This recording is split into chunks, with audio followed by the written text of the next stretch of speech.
Bom, então agora sim, né? Boa tarde a todos, espero que todos estejam bem. Hoje nós não vamos esperar os 5 minutinhos, não, tá, pessoal? A gente precisa de muita coisa para a gente falar aí, tá? Então eu vou começar a apresentar para vocês aqui a nossa aula de hoje.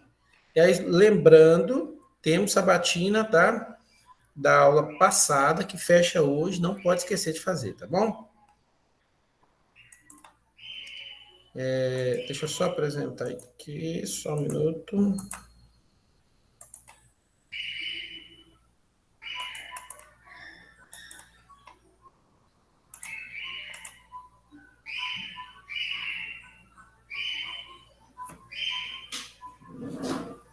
Acho que agora você já tem acesso à minha tela, né?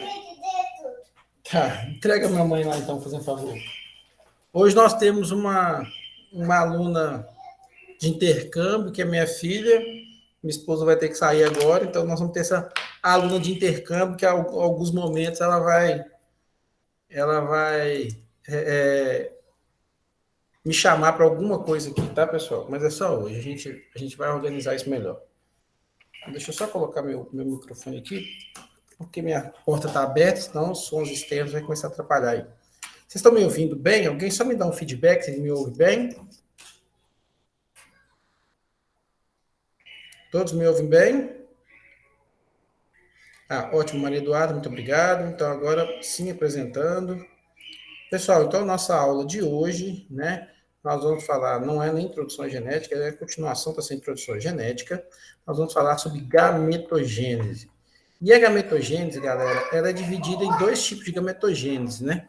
Nós temos a gametogênese animal, né? E aí nos inclui, né? Nós somos incluídos nessa gametogênese animal, que mais vai nos interessar enquanto os zootecnistas.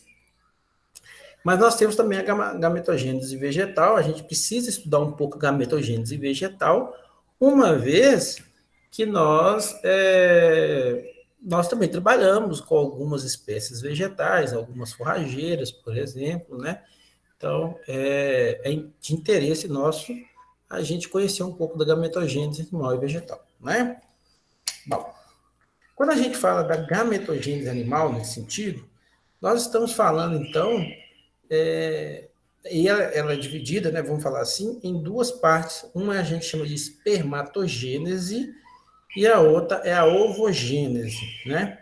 Logicamente, pelos nomes você já consegue entender. Espermatogênese a gente entende como a formação dos espermatozoides, né? E ovogênese é a formação do óvulo, né? Que a gente vai ver que é errado falar óvulo, tá, galera? A gente vai ver que o correto é ovócito. Mas daqui a pouquinho a gente conversa sobre isso aí, tá bom? Bom, a princípio, o que a gente precisa saber?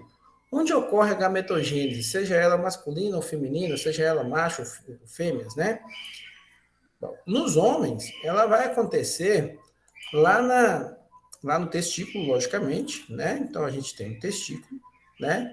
E se a gente fazer uma dessecação desse testículo, né?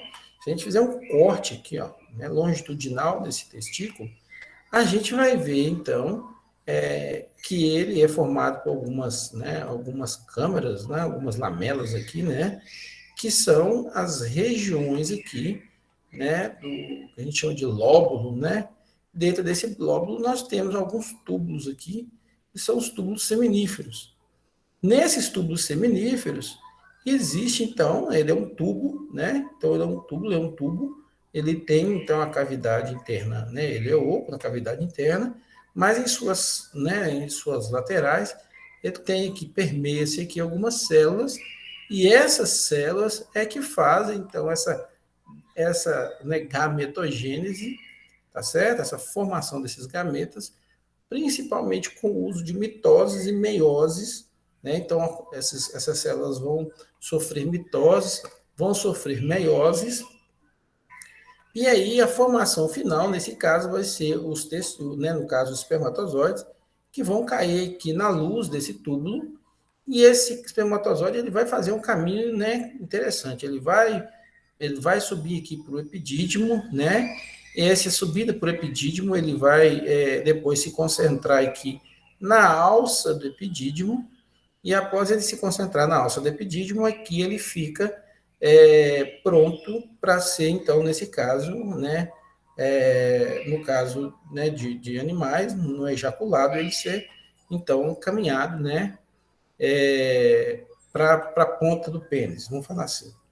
Nas meninas, ou né, nas fêmeas, vamos falar, né, isso ocorre, tudo isso que a gente viu aqui nos homens, vai ocorrer lá no ovário, né? Então, as meninas, elas têm um ovário, né, as fêmeas têm um ovário, que também lá no ovário, né, nós temos aqui, né, dentro, se você fizer um corte nesse ovário, você vai ver que esse ovário, ele tem, então, né, algumas células, e essas células que ele tem aqui são as células que vão dar origem, então, ou que vão formar a gametogênese animal, no caso, né, para a formação da ovogênese, né, e aí a diferença, né, dos meninos e das meninas é que nos meninos aqui ele já sai na luz do túbulo e vai embora, né, para o epidídimo, e nas meninas não, esse ovócito ele vai então romper essa camada aqui do ovário, e após romper, ele já cai, né, nas trompas lá e vai embora, né, para o útero, em sentido ao útero, né. Bom, essa seria a biologia, vamos falar assim, né, a anatomia desses dois órgãos aí. Bom, o que nos interessa de primeira mão aqui é em relação à espermatogênese. Depois a gente vai falar um pouquinho da ovogênese, porque a ovogênese é um pouco mais complicada do que a espermatogênese. A espermatogênese ela é um pouco mais simples, tá certo? Bom, então, como eu havia dito, né, algumas dessas células aqui do túbulo, né, então imagine que isso aqui é um túbulo, imagine que você tem ali um canudinho, tá, de refrigerante, então na parede do canudinho ali é onde estão essas células aqui, que a gente chama de células germinativas, né? Essas células germinativas, elas são chamadas de espermatogônias, tá certo? Elas sofrem mitoses, né? Todas as vezes que ela precisa formar uma nova célula, ela vai formar mitose, então por isso que eu disse que mitose também ocorre lá nos testículos, lá nos ovários, né? Então, elas sofrem mitose, né? Não, a mitose, muita gente às vezes acha que as células germinativas não fazem mitose, só meiose, mas não, elas fazem mitose também. Então, elas sempre estão aqui em divisão. Mas em algum momento da vida delas, elas recebem uma informação, e a gente ainda não sabe muito bem como é que funciona isso, a gente sabe que essa informação, ela passa a receber, essa célula passa a receber essa informação quando o homem, né, ou quando, no caso, o animal, ele entra na sua fase, né, de puberdade, né? Então, quando ele está na puberdade, principalmente pelo o aumento da produção de testosterona, né, essas células, então, elas modificam a sua divisão celular e, ao invés de fazer uma mitose, ela faz uma meiose, tá certo? Quando essa célula, então, vai fazer uma meiose, né, ela vai entrar em meiose, ela começa, então, a fazer um crescimento, né, ela cresce em volume, mas não divide, ela só cresce, só aumenta o volume celular, né, e aí ela vai entrar na primeira meiose, que a gente chama de meiose 1, tá certo? A diferença entre uma célula que não está fazendo meiose, né, que fez várias mitoses e entrou para fazer uma meiose, é o nome delas. Então, a célula, quando ela está ainda só fazendo mitoses ali na parede do túbulo, ela chama espermatogônia, mas quando ela começa a fazer a primeira meiose, ela muda seu nome de espermatogônia para espermatócito primário. Então, o espermatócito primário, o que é o espermatócito primário? É uma célula que ainda é 2N, ela iniciou o seu processo de divisão por meiose, né? Ela começou o seu processo de divisão por meiose, porque ela teve um aumento celular para fazer essa meiose. Esse aumento celular, então, ela dá, né, ela muda seu nome, ela passa a se chamar espermatócito primário. Bom, ao final, né, então ela vai fazer a primeira, ela vai passar por todas aquelas fases da meiose 1, né? No caso, ela passa para a prófase, aí a prófase tem todas aquelas subdivisões, né? A gente já falou que a mais importante é o paquito, né? Das subdivisões da prófase 1, aí ela vai fazer a metáfase, a anáfase, telófase, pronto. Terminou de fazer a telófase, né? Ela vai formar duas células N cada uma, tá certo? Então, a gente sabe que a primeira meiose, o fruto dela ela é reducional, né? Ela vai reduzir o número de cromossomos, porque aqui a gente está separando os cromossomos homólogos e não as cromátides, né? Então, como vai ter a separação dos cromossomos homólogos, uma célula que é 2N vai passar a ser N e ela muda o nome dela. Então, olha, ela vai passar a se chamar espermatócito secundário. Professor, como é que eu vou lembrar esse nome? Não é fácil. Veja bem, espermatogônia é aquela que ainda não começou a fazer a divisão. Espermatócito primário é aquela que começou a fazer a divisão celular, ela vai fazer a meiose 1. E o espermatócito secundário é a que vai fazer a meiose 2, tá certo? Então, ao final então, umas vezes vocês vão ter algumas perguntinhas aí de sabatinas, exercícios, prova, por exemplo, pode perguntar assim, olha, qual é o número, né, de cromossomos que tem uma espermatogônia? Bom, uma espermatogônia é 2N, né? Ela vai ter, por exemplo, se fosse uma espécie humana, 46 cromossomos, né? Ou seja, 2N, porque a gente fala que o N seria 23, né? Você tem 23 cromossomos diferentes e como eles estão sempre em duplas, então você tem 46 no total, tá certo? Por isso que 2N, 2 vezes 23, 46. Então, ela tem 46 cromossomos no espermatogônio, assim como o espermatócito primário. O espermatócito primário também é uma célula 2N e ela tem 46 cromossomos. Quando ela passa para a primeira meiose, ela reduz esse número de cromossomos, não é? Ela vai reduzir esse número de cromossomos para quanto? Para, no caso do humanos, 23 cromossomos, né? Ela passa a ser uma célula N. Então, uma célula de espermatócito secundário, ela só tem a metade dos cromossomos das células mães, que era espermatócito primário. Ou seja, ela vai ter 23 cromossomos, tá certo? Então, ao final, então essa célula que é o espermatócito secundário, ela vai começar, então, agora a fazer sua meiose 2. A meiose 2, vocês sabem que ela tem todas aquelas divisões, prófase, metáfase, anáfase, telófase, do mesmo jeito. Só que aqui vai separar as cromátides. Então, por isso que agora ela vai ser equacional. A célula começa a fazer uma divisão com N cromossomos e termina também com N, porque só vai ter separação das cromátides, não vai ter separação de cromossomos homólogos, né? Então, ao final da meiose 1, 2, ela, então, esse espermatócito primário, que se formou o espermatócito secundário, né? Ela vai formar uma célula, tá certo? E essa célula, a gente chama ela de espermátide, tá? Essa célula, então, no final, depois do espermatócito secundário, ela vai formar as espermátides, que são essas células N que fruto da meiose. Então, uma espermatogônia vai dar origem a um espermatócito primário, que dará origem a 2 espermatócitos secundários, e que, por sua vez, vai dar origem a 4 espermátides. Essas 4 espermátides, depois, ela só sofre diferenciação. Que diferenciação é essa? Ora, há um acúmulo aqui, né, principalmente, de mitocôndrias, né, bem aqui bem nessa região aqui do espermatozoide. Para que é preciso de mitocôndrias? O espermatozoide é um carinha que faz muito movimento, né? Precisa de bastante energia, então nós vamos precisar de muita mitocôndria aqui. Nós vamos precisar também de centríolo, né, para a formação desse flagelo.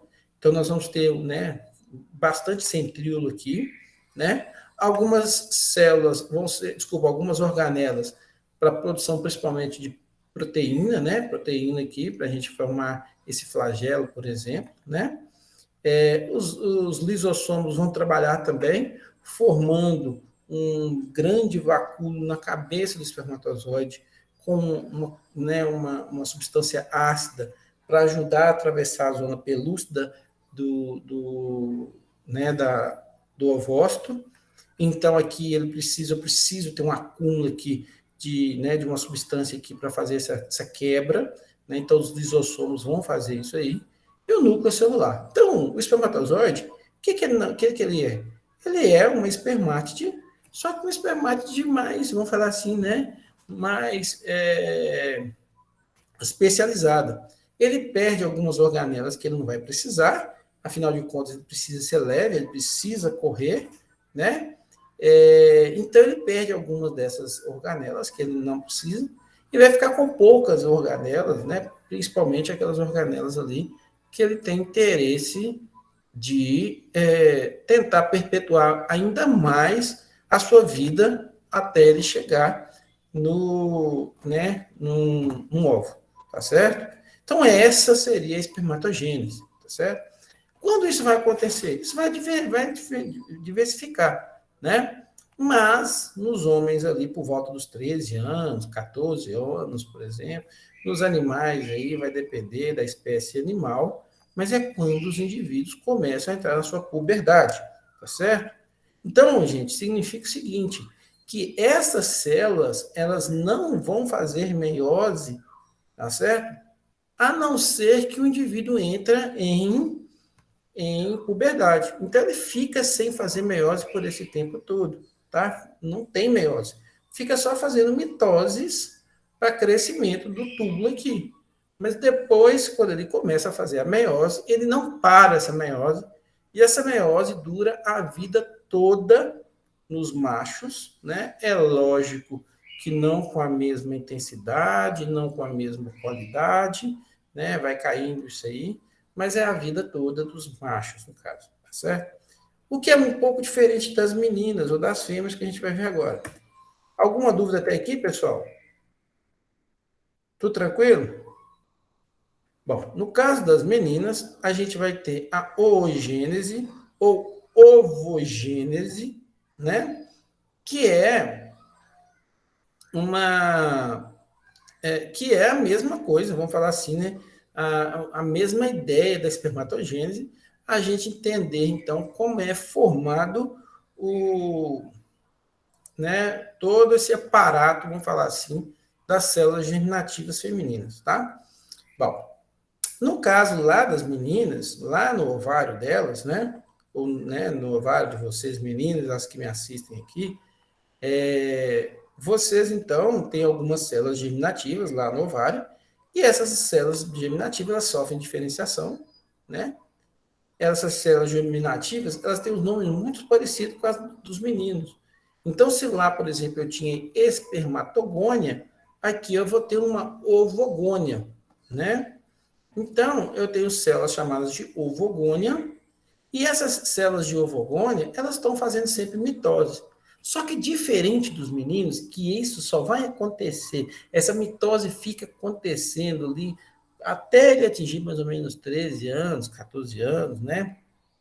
Ou até ele atingir a puberdade, nas meninas isso acontece lá no terceiro mês de gestação. Então, vocês, meninas, enquanto vocês estavam lá no útero, na condição de embrião, no terceiro mês de gestação, vocês estão formando suas células germinativas já, diferente dos homens, né? Os homens só vai acontecer isso mais tarde. Então, as meninas começam a entrar, fazer suas células germinativas no terceiro mês ainda da vida fetal, certo? Né? Então, essas ovogônias, então, elas estão sofrendo mitose, e essas ovogônias, então, elas começam, então, a ter um crescimento, né, celular maior, tá certo? E ela vai fazer a sua primeira meiose. Bom, o que acontece? Na primeira meiose, no caso da oogênese, ou ovogênese, os dois jeitos é certo, tá? Oogênese ou ovogênese. É um V aqui diferente. Os dois jeitos é correto. No caso das meninas, essas ovogônias, então, elas vão entrar na meiose 1, e como nos meninos, na meiose 1, quando ele entra, ele chama de espermatócito primário, aqui ele vai chamar de ovócito primário, tá certo? Então, há um crescimento celular, essa célula ela aumenta de tamanho, de volume, né? E aumenta bastante, muito maior do que, por exemplo, uma célula masculina, né? Então, um volume bem grande. Essa célula ainda é uma célula 2N, e aí ela vai fazer a sua primeira divisão, tá certo? Nessa primeira divisão celular, no caso da meiose, sua primeira meiose, ela vai entrar na meiose, então quando ela entra na meiose, ela já muda, ela sai de chamar, ela deixa de chamar ovogônia, já possa chamar ovócito primário, né? Ela vai formar a sua primeira célula, então ela já faz a sua primeira divisão celular, Só que essa divisão celular, ela não é igualzinha nos meninos, não. Que lá vai dividir em duas células iguais. É uma divisão desigual. Tá? Um, né, dos N's lá, afinal de contas, ela vai dividir em duas células. Uma das células, ela vai ser uma célula grande, ela vai conter todo o conteúdo celular que tinha da sua ovogônia. A outra vai ficar uma coisinha bem pequenininha, praticamente só com as membranas plasmáticas e o núcleo celular, tá? Essa célula grandona, a gente vai, né, que chama-se ovócito secundário, né? Ela vai ficar, ela que vai ser a célula que vai ser, nesse caso, né? Vai acontecer, então, a concepção, e a outra, que é pequenininha, que a gente chama de corpúsculo polar, essa ela é uma célula abortiva, ou seja, uma célula que não vai servir para nada, tá certo? Então, diferente dos meninos, numa meiose a gente tem 4 células formadas, né? Então, uma espermatogônia dá 4 espermatozoides. Nas meninas, uma ovogônia não vai dar 4 ovócitos, vai dar só um, tá certo? Porque essa divisão ela é irregular. E aí, galera, aqui vem vamos falar assim, né, a beleza da coisa. Essa célula, ela sofre a primeira meiose e para. E fica parada, né, no ovário até a menina entrar na sua puberdade. Então, ela vai ficar parada na sua puberdade aí, né? Ela vai ficar parada até a sua puberdade e ela não vai fazer a sua divisão celular, certo? E aí, peraí, bebê, papai tá dando mal. A mamãe tá lá fora, vai lá. Então, galera, o que que acontece? Ela vai parar a sua divisão celular e aqui ficar quieta, paradinha. E aí, vem também o milagre da concepção, que acontece o seguinte. Bom, essa célula, ela só vai entrar em meiose 2 se houver fecundação. Se não houver fecundação, ela fica em ovócito primário, né? Esse ovócito primário é liberado pelo ovário, ele vai cair nas trompas, né? E vai embora na forma de menstruação. Se ocorrer a fecundação, aí essa célula dá sua continuidade. Ela sai de ovócito primário e ela começa a sua segunda meiose, formando então o ovócito secundário, tá certo? O espermatozoide, ele atravessa a zona pelúcida e fica ali aguardando né, o óvulo, no caso aqui o ovócito, fazer a sua segunda divisão celular. Ele fica lá paradinho, esperando, aguardando. Quando ela termina a sua segunda divisão celular, é que há a fusão dos núcleos, tá certo? Então, isso fica parado ali, aguardando, tá? O que dá o start, então, para a segunda meiose é a fecundação. Se houve fecundação, pronto, continua-se e faz a segunda meiose. Se não houve fecundação, pronto, aquilo ali vai embora, tá certo? Bom, e o corpúsculo polar, ele se divide também? Divide, tá? Só um minutinho, pessoal. Papai, Oi. a mamãe não foi tirar fora.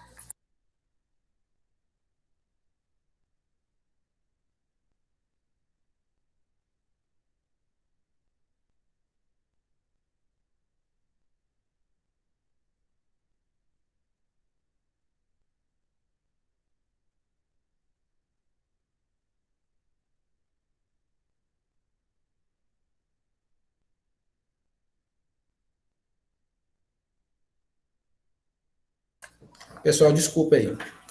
Então, pessoal, voltando à nossa história aqui que a gente estava falando, né? Aqui eu tenho uma fotinha para vocês verem aqui, ó. Esse aqui é o corpúsculo polar, que vocês estão vendo, né? Então, esse é o corpúsculo polar. E aqui eu tenho o óvulo, né? Então, a gente tem um óvulo aqui bonitão, tá certo? Ou, no caso, o nome correto, ovócito, né? Então, aqui é um ovócito secundário, né? Que está guardando o espermatozoide. Se ocorrer a fecundação, esse ovócito, então, né? Ele vai começar a fazer sua segunda meiose e aí ele vai terminar a sua segunda meiose. Se não houver essa fecundação, ele vai embora. Na hora que ele entra na segunda meiose, né, vai fazer sua segunda, né, fase da meiose, esse corpúsculo polar ele vai formar duas outras células, né? E o ovócito secundário também vai formar, né, mais uma célula abortiva. Então você vai ter três células abortivas, tá certo? Porque essa divisão desse grandão aqui, ela também vai ser, né, desigual, vai formar uma célula abortiva, porque vai ter que formar duas células, a gente está falando de uma meiose, no final ela tem que ter quatro, né, quatro células, só que dessas quatro células, três são células abortivas, como essa que vocês estão vendo na figura A, e uma só que é a célula que a gente quer, né? Então, galera, no final do ovócito secundário é que a gente tem o óvulo. Por isso que eu estava falando para vocês aqui a diferença, e isso é importante, entre óvulo e ovócito, tá? Então, aquilo que, né, quando vocês estão ovulando, que o nome é correto, na verdade você está liberando um ovócito secundário, né? Oi. Tá, depois para mim. Na verdade, vocês estão liberando um ovócito secundário, tá certo? O que ocorre é que você só forma um óvulo se ele foi fecundado. Então, é incorreto dizer, né, por exemplo, que você ovulou, né, que é o seu óvulo, se ele ainda não foi fecundado, tá bom? Bom, então só vai formar, como eu disse, três glóbulos polares, que estão três corpúsculos polares, que são células abortivas, e o óvulo aqui, esse óvulo, né, logicamente, ele só vai acontecer se houver fecundação, certo? Bom, e aqui a gente já pode, então, ter noção de algumas coisas em relação à genética, né? Eu vou dar um exemplo com o gene do nanismo, né? E a gente vai lembrar bem daquela da professora lá do ensino médio, ensinando, professora de biologia, que ensinava genética lá no terceiro ano, né? Vamos imaginar que nós temos, então, né, o gene do nanismo, e esse gene do nanismo, ele só vai ocorrer, né? Vocês podem perceber, o nanismo não é algo que tem aí na população, né? E aí, interessante do nanismo é que você tem tanto, né, humanos quanto animais, nós temos, né, a causa do nanismo. Ela sempre vai acontecer quando eu tenho dois alelos, e o alelo é uma forma de apresentação, por exemplo, daquele gene, né? Então, quando eu tenho dois alelos, e esses alelos, eles carregam, né, no caso, a informação para o nanismo. E, graças a Deus, essa informação desse alelo, ele sempre vai ser recessivo, né? Ou seja, ele não está em forma dominante na população. Então, digamos que eu tenha dois indivíduos aqui, esses dois indivíduos que vocês estão vendo aí, né? E que eles tenham, então, o alelo para o nanismo. Mas eles só possuem o alelo, né? Eles são chamados de heterozigotos. Por que heterozigoto? Porque ele tem o A grande, que confere o indivíduo normal, e o alelo A pequeno, que confere o nanismo. Como no caso do nanismo, né, a dominância é completa, ou seja, o alelo A grande domina sobre o alelo A pequeno e ele não deixa o alelo A pequeno se expressar, o fenótipo desse indivíduo é um fenótipo normal, né? Então, esse aqui é um genótipo, o genótipo é essas letras, o fenótipo que eu vejo, o genótipo é são as letras, são os genes que ele carrega, e ele carrega, então, né, esse alelo A pequeno, mas ele não confere a doença. O mesmo acontece com a menina, que também ela é uma heterozigota, ou seja, ela é portadora da condição do nanismo, mas ela não tem a doença porque ele é de dominância completa. Bom, o que acontece? Esses indivíduos, ao terem filhos, por exemplo, eles têm algumas chances de ocorrência de indivíduos normais e de indivíduos com a doença, porque eles são heterozigotos. Se eles tivessem a grande, a chance ia ser muito baixa. Por que você não pode falar zero, professor? Porque pode acontecer, muitas raras vezes, mas pode acontecer, né? Uma mutação, um erro genético, né? Uma troca ali de base, e o indivíduo acaba sendo mudado, ele muta né, o seu genótipo e ele passa a carregar aí o gene, né? O gene do nanismo. Mas, se tudo ocorrer bem, esses indivíduos, eles são, né, heterozigotos e ao terem filhos, o que vai acontecer? Bom, vamos lá, vamos tentar entender. Então, pode acontecer desse A grande juntar com esse A grande, e eu vou ter, então, uma criança normal, né, A grande, ou seja, uma criança que não, nem carrega o gene do nanismo. Pode acontecer desse A grande juntar com aquele A pequeno de lá, né? Então, o A grande do menino juntar com o A pequeno da menina, e aí eu vou ter o quê? Eu vou ter um heterozigoto, mas o indivíduo ainda da condição normal. Pode acontecer o contrário, esse A pequeno aqui juntar com o A grande da mãe, e aí formar um indivíduo heterozigoto também, mas na mesma condição normal, porque é uma condição da doença de ter dominância completa. Depois a gente vai ver que não existe só essa dominância completa, nós vamos estudar logo mais outros tipos de dominância, mas pode acontecer desse A pequeno juntar com esse A pequeno. E se juntar esse A pequeno com esse A pequeno, aí eu tenho um indivíduo considerado anão, né, com nanismo mesmo, certo? Então é assim que funciona.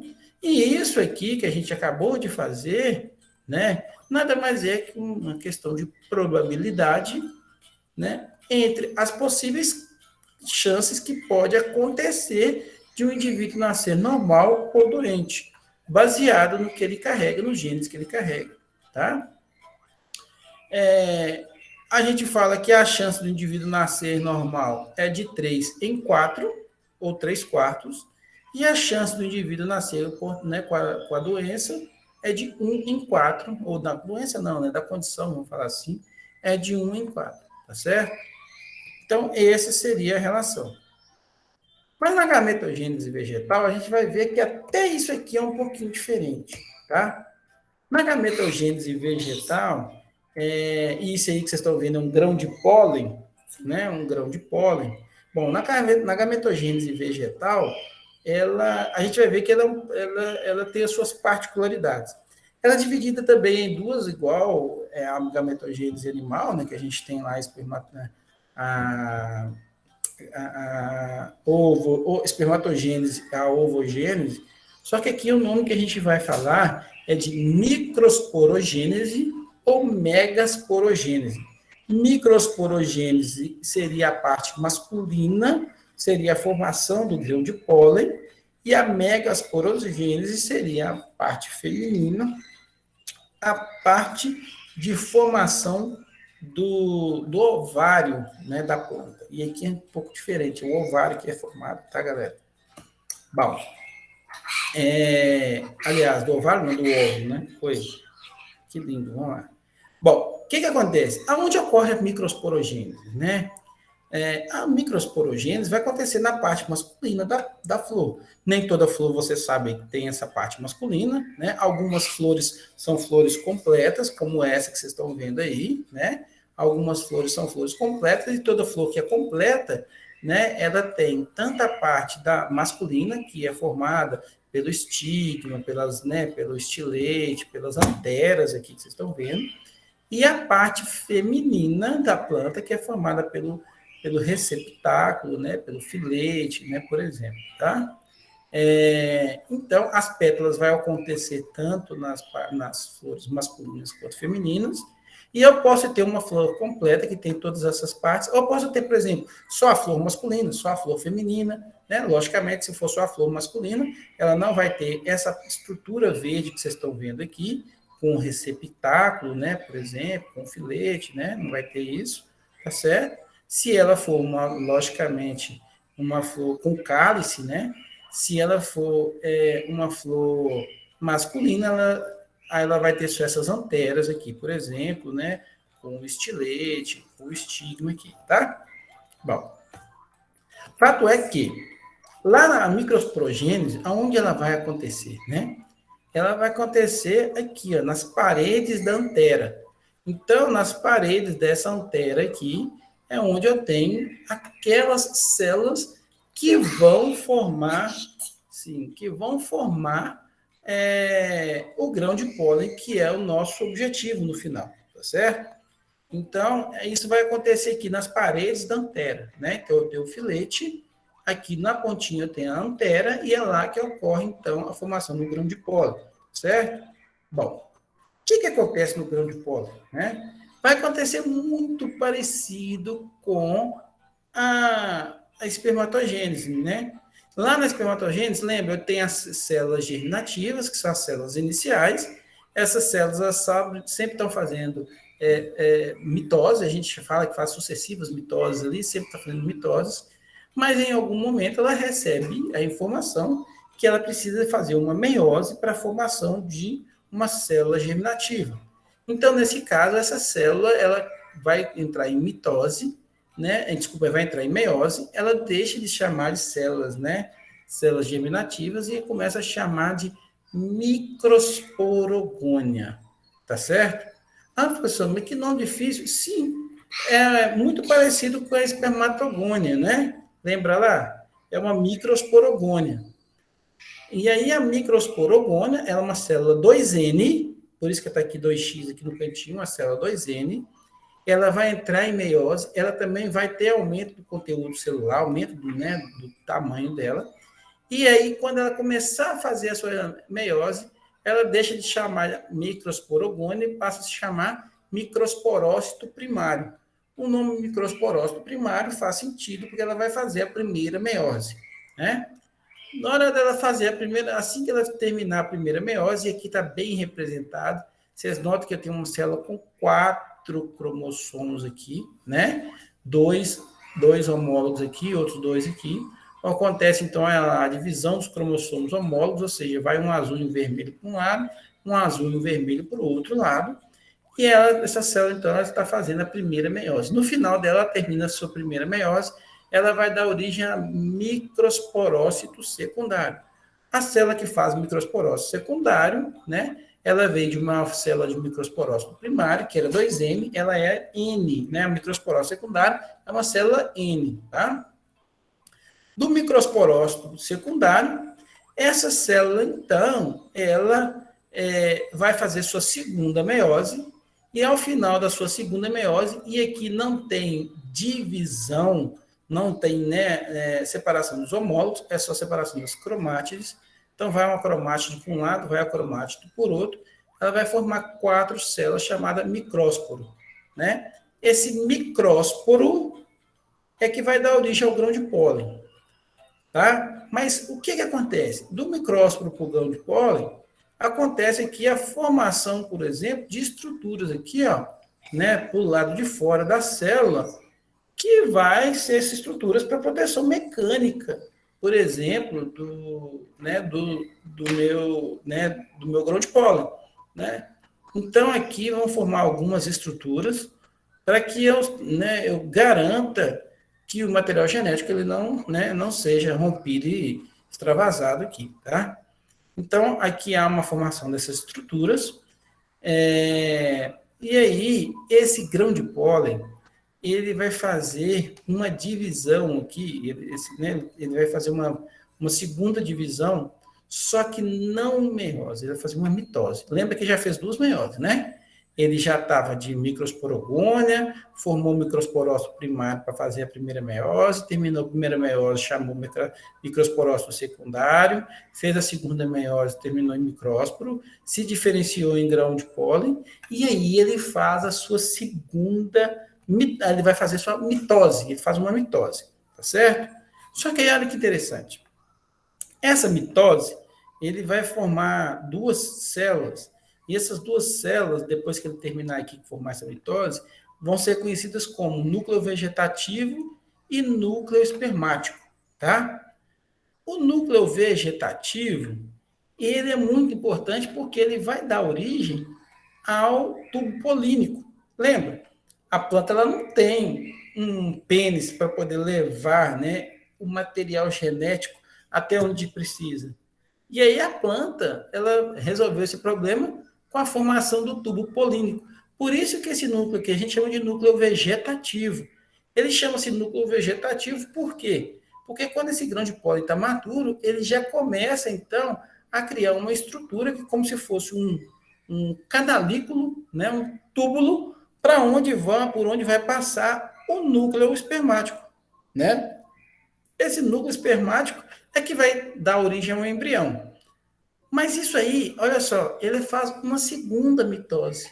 Então, ele faz duas mitoses depois que ele terminou. Nos homens param aqui, nos machos param aqui, né? Lá dos animais. Aqui não, ela faz uma primeira mitose, depois faz uma segunda mitose. Só que a segunda mitose só vai acontecer no núcleo espermático, tá certo? Porque ele precisa ter dois núcleos espermáticos, a gente vai ver daqui a pouquinho por que ele precisa ter isso.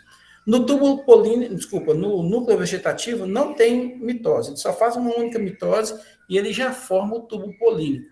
Aí sobra-se o núcleo espermático lá dentro e esse núcleo espermático ele faz uma segunda mitose, né? Aqui vocês vão conseguir enxergar um pouquinho melhor o que eu estou falando. Essa calose que está escrita aqui é justamente a estrutura necessária, sim, é a estrutura necessária para a formação do grão de pólen, né, para a formação, é um desenho, peraí, essa formação do grão de pólen, né, é preciso ter essa estrutura para conseguir,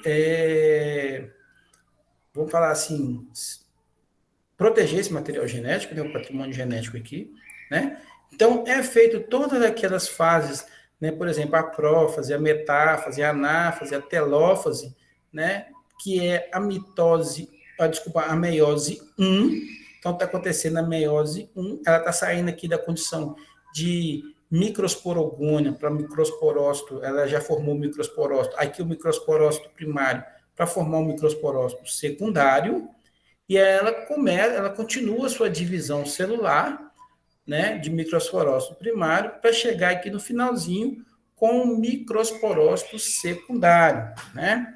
E aí, ela tem até aqui, então, dois núcleos, né?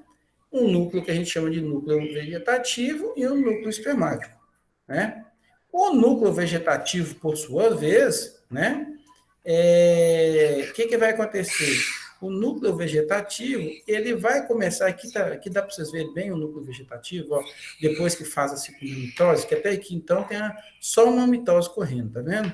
Aqui terminou aqui, ó, esse aqui é o grão de pólen no final, aí ele vai começar a amadurecer, então note que aqui ele vai começar toda a divisão celular, só que agora uma mitose, então ele está fazendo uma segunda mitose, né? Então aqui, ó, note que aqui está na metáfase, né? Então ele vai lá para anáfase, telófase, por exemplo, e ele vai formar dois núcleos.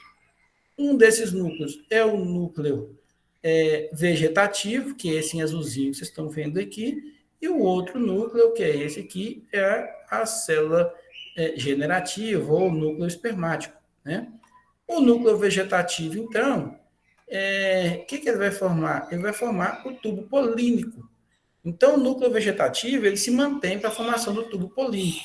E o núcleo espermático, ele já entra aqui pelo tubo polínico e ele vai em direção do tubo polínico para ele fazer a fecundação. Quando ele entra aqui para fazer essa fecundação, é que ele faz a sua segunda mitose, que eu havia dito. Então, ele vai fazendo a sua segunda mitose, por isso que a gente vai ter aqui no final 3 núcleos. Um é o núcleo vegetativo, que está dando origem ao tubo polínico, e os dois núcleos espermáticos aqui, certinho? Bom, vamos falar assim, guarda essa informação aqui de dois núcleos, vamos falar assim, de dois núcleos reprodutivos aqui, ou dos dois núcleos espermáticos, e o núcleo vegetativo, que a gente vai falar deles daqui a pouquinho mais. Vamos lá para a megasporogênese, que é a formação dessa estrutura aqui que vocês estão vendo, ó, dessa estrutura aqui, ó, tá certo? Que é o saco embrionário. A gente precisa formar esse saco embrionário aqui, né? E esse saco embrionário, ele é formado pela megasporogênese que a gente vai ver agora, né? Bom, o que acontece para a formação do saco embrionário? Lá nas paredes também, né? Então, lá nas paredes, né? Do óvulo aqui, né? Esse aqui é um óvulo de uma planta. Lá nas paredes do óvulo, né? Eu tenho... e é óvulo mesmo, tá, gente? Não é ovário, não é óvulo. O nome disso é chamado óvulo.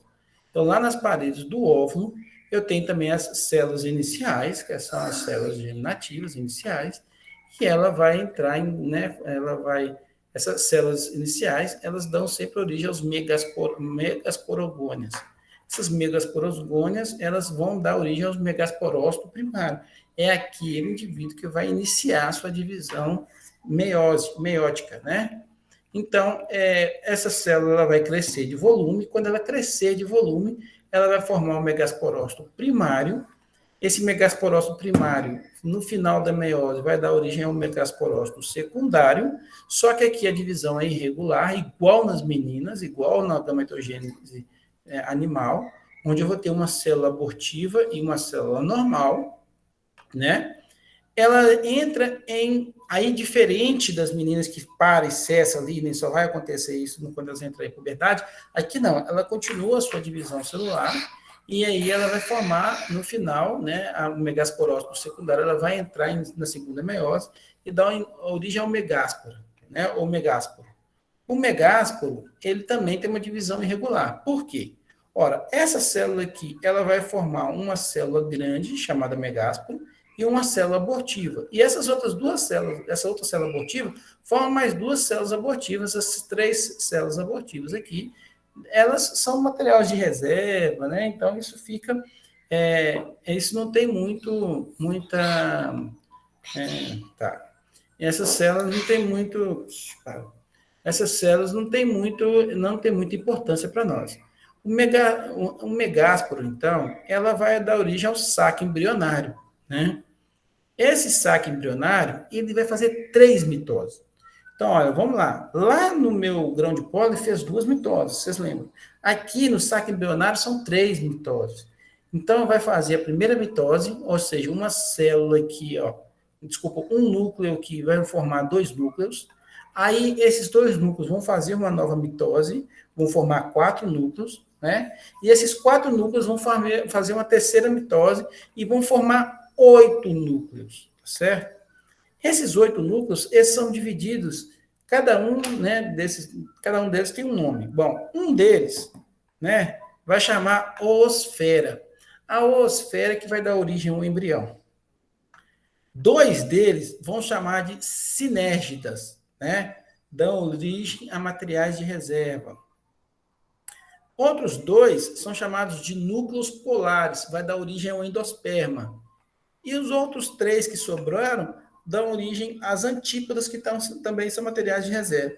Então, ó, de novo, um é o oosfera, um só é o oosfera, que dá origem ao embrião. 2 são sinérgidas, assim como as antípodas. Então, são 2 sinérgidas e 3 antípodas. Então, 2 mais 3, 5, com mais o oosfera, 6, né? Essas sinérgidas e antípodas são materiais de reserva. E o 2 núcleos polares, então, fecha em 8, que são, então, os 2 núcleos polares. Daqui a pouquinho eles vão dar origem ao endosperma, certo? Bom, então aqui está uma visão para vocês verem, né, de toda essa parte que a gente falou. Aqui eu tenho, ó, as antípodas, tá vendo as antípodas aqui, ó? Né? As antípodas, cada uma delas tem N, né? Só tem a metade do número de cromossomos.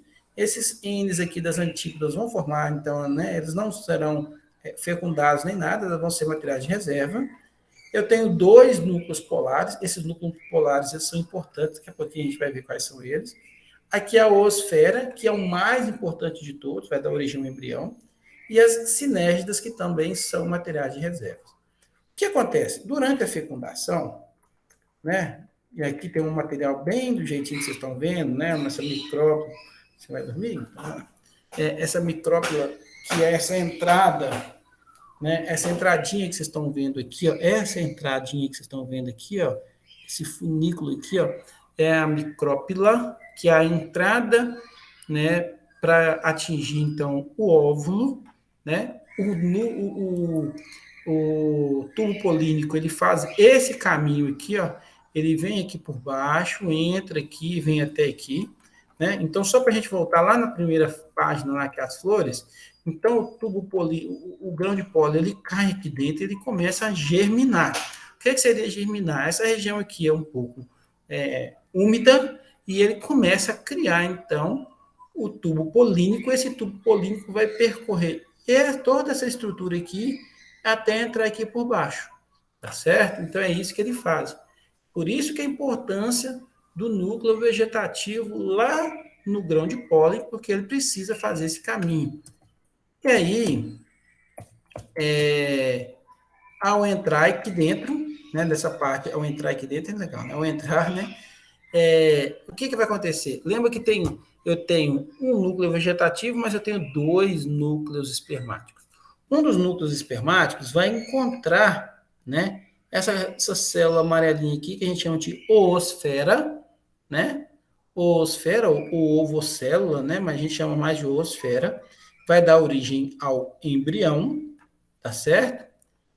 E o outro núcleo vegetativo, desculpa, o outro núcleo reprodutivo, vai encontrar o que a gente chama de núcleos polares. Esses núcleos polares vai formar uma célula 3N, né? Por que 3N? Ora, era duas células N mais uma segunda, mais um núcleo reprodutivo. Então vai formar uma célula 3N, tá? Vão fundir todos esses, né, os dois núcleos polares com o núcleo reprodutivo e vai formar uma célula 3N, uma célula 3N, que é o endosperma. Então, o endosperma ele tem 3N, né? As sinérgidas e as antípodas, elas acabam sendo, né, elas se degradam aí ao longo do processo, certinho? Então, isso tudo acontece aqui, só para vocês verem, né, o tubo polínico, olha que bonitinho, né? Ele fazendo o seu caminho aqui, ó, com o grão de pólen, né, ele fazendo o seu caminho, entregando aqui os dois núcleos reprodutivos, né? Então, isso é muito interessante vocês observarem. E aí, aqui, ó, ele encontra com a osfera logo de cara, né? Ele já fecunda e forma um embrião. E os dois núcleos polares que vão juntar com outro núcleo reprodutivo aqui e formar uma célula 3N, um indivíduo triploide, que é um material de reserva, né? Então, é lógico que está em espanhol, mas aí seria embrião e endosperma, né? Bom, por que isso é importante a gente saber? Vamos imaginar que eu tenho, né, duas plantas aqui, né, de milho, por exemplo, né? Então eu tenho aqui uma planta que a gente vai considerar como uma planta mãe planta pai, que vai fecundar essa planta mãe. Embora nós temos uma planta de milho completa, vocês já devem saber que aqui, né, essa parte aqui da ponta aqui do milho é que eu tenho a parte masculina e aqui, né, as partes femininas aqui da planta, né? Então, quando ocorrer a fecundação, vamos imaginar que essa fecundação vai ser cruzada, não vai ser uma autofecundação, né? Vamos imaginar que essa planta aqui, feminina, ela é uma grande A grande, e a planta masculina é um A pequeno, com determinada condição aí. A gente pode pensar, talvez, altura de planta, por exemplo, né? Poderia pensar, já que a gente falou de nanismo. Bom, o que acontece? O embrião, ele vai ser uma mistura, né, de alelos da mãe com o pai. Então, o embrião, ele vai ter que ser A grande e A pequeno, né? Porque ele pega uma parte da mãe e uma parte do pai. Como as duas partes da mãe são iguais porque são homozigotos, e como as duas partes dos pais também são iguais porque são homozigotos, então, né, tanto faz pegar o primeiro A ou o segundo A, tanto faz pegar o primeiro A pequeno ou o segundo A pequeno. O embrião, então, vai ser A grande e A pequeno, né? E o endosperma, e aí vamos lembrar, por que acontece isso? Ora, eu tenho um núcleo reprodutivo encontrando com uma oosfera, formando, então, um embrião, que é A grande e pequeno. Mas o endosperma, ele vai ser desse jeito, ele é triploide. Por quê? Porque eu tenho dois núcleos polares da mãe encontrando com um núcleo reprodutivo do pai. Então, dois núcleos polares da mãe, então vai ser A grande, porque são dois deles, mais um núcleo reprodutivo, que é o A pequeno, formando o endosperma. E eu tenho ainda o pericarpo, que é a casca, que é um material da mãe. A casca da semente, ele é um material materno, né? Então, como ele é um material materno, ele vai ter o genótipo igualzinho da mãe. Não importa qual é o embrião, a casca sempre vai ser igual da mãe. Então, se a gente quiser deixar isso um pouquinho mais complicado, vamos imaginar que eu tenho essa condição. Eu tenho um indivíduo que é A grande, B pequeno, que vai acasalar com esse outro indivíduo aqui, que é o A pequeno, B grande. Aqui a gente precisa saber quem é mãe e quem é pai. Então, eu sei que o pai é esse, é o A pequeno, B grande. Eu sei que a mãe é essa, A grande, B pequeno. Ao acontecer a fecundação, Esse camarada aqui vai formar, então, ó, cuidado, ele vai formar gametas sempre A pequeno, B grande. E essa mãe sempre vai formar gametas A grande, B pequeno. Então, na junção desses dois, o que vai acontecer? Lá no embrião, vai ser um A pequeno com um B grande que vai juntar com um A grande com um B pequeno. Então, vai formar essa miscelânea aí, ó. Um A grande que veio da mãe, o A pequeno que veio do pai, o B grande que veio do pai e o B pequeno que veio da mãe. A gente sempre coloca o maiúsculo na frente do minúsculo e as letras na ordem do alfabeto. Né? Por isso que A primeiro e depois B. Então, por isso que vai formar essa miscelânea. Por quê? Porque veio um A pequeno e um B grande da mãe e um A grande e um B pequeno do pai. Então, eles se juntaram. E o endosperma? Ora, o endosperma, a gente vai lembrar. Eu tenho que ter essa parte da mãe aqui, o genótipo da mãe, duas vezes. Como a mãe é A grande B pequeno, eu vou ter que ter A grande B pequeno repetido duas vezes. Então, eu vou ter que ter um A grande, um B pequeno e um B pequeno. Né? A grande, B pequeno, dobrado vai ficar A grande, B pequeno, B pequeno. Mais o pai, que é A pequeno, B grande. Então, ele vai formar isso aí, ó. Olha lá, A grande que veio da mãe, B pequeno que veio da mãe, e o A pequeno, B grande que veio do pai, né? E o pericarpo vai ser exatamente igual ao da mãe, que é A grande, B pequeno, que é um material de reserva.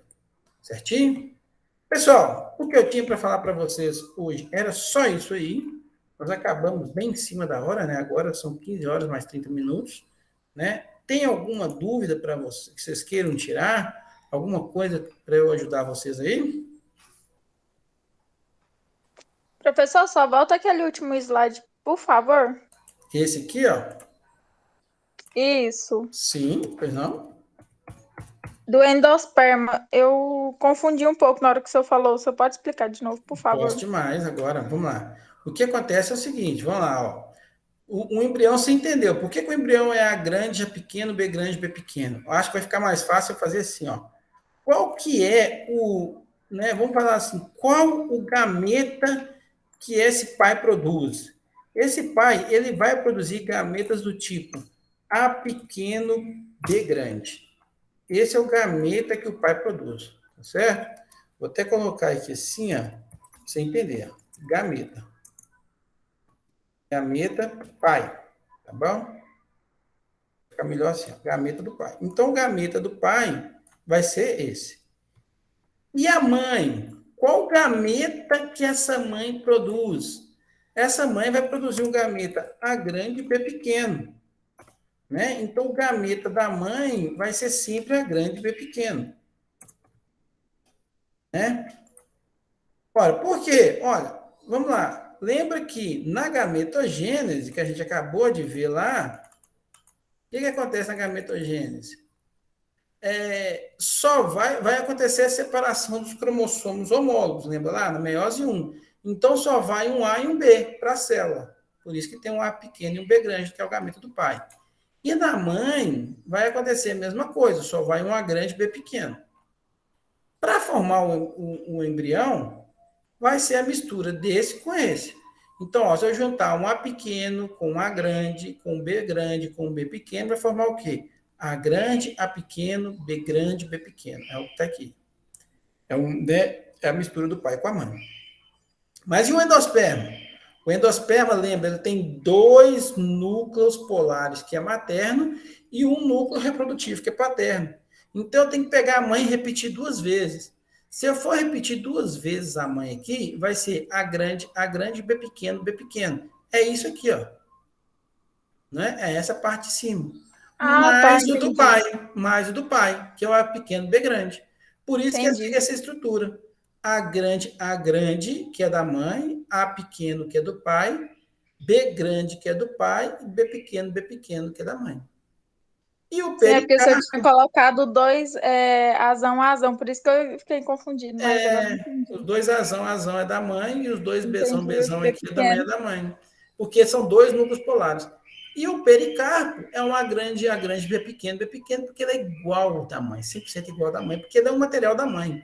O que é do embrião, né, vamos falar assim, do indivíduo novo que vai nascer, é só endosperma e embrião, que são tecidos do filho. Mas da mãe, a casca da semente, sempre a casca de qualquer semente é da mãe. Certinho? Certinho. Obrigado, professor. Imagina. Mais alguma dúvida, galera? No dúvidas? Tranquilo, Gabriel? Bom demais da conta. Bom, então o que nós vamos fazer agora? Nós vamos fazer uma chamada rápida aqui com vocês. Deixa eu só fazer aqui uma chamada.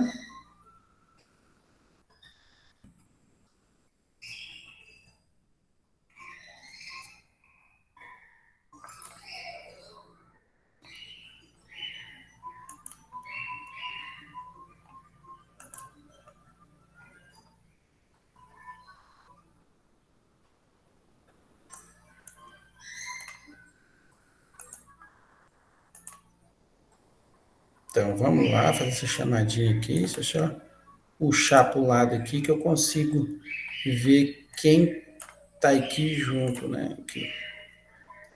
Bom, ótimo. Bom, Estou olhando aqui, ó, quem me aparece aqui, vamos lá. Ana Carolina, a Alice não está por aí, né? Então, vou dar uma falta para ela aqui. Ana Carolina Ingrid está aí. Camille também está aí. Caroline também está aí. Gabriel Souza também. Guilherme também está. Érica também, né? Isabelle está por aí. Isabelle Ozeda, estou vendo aqui. Continuando. João Pedro está também aí.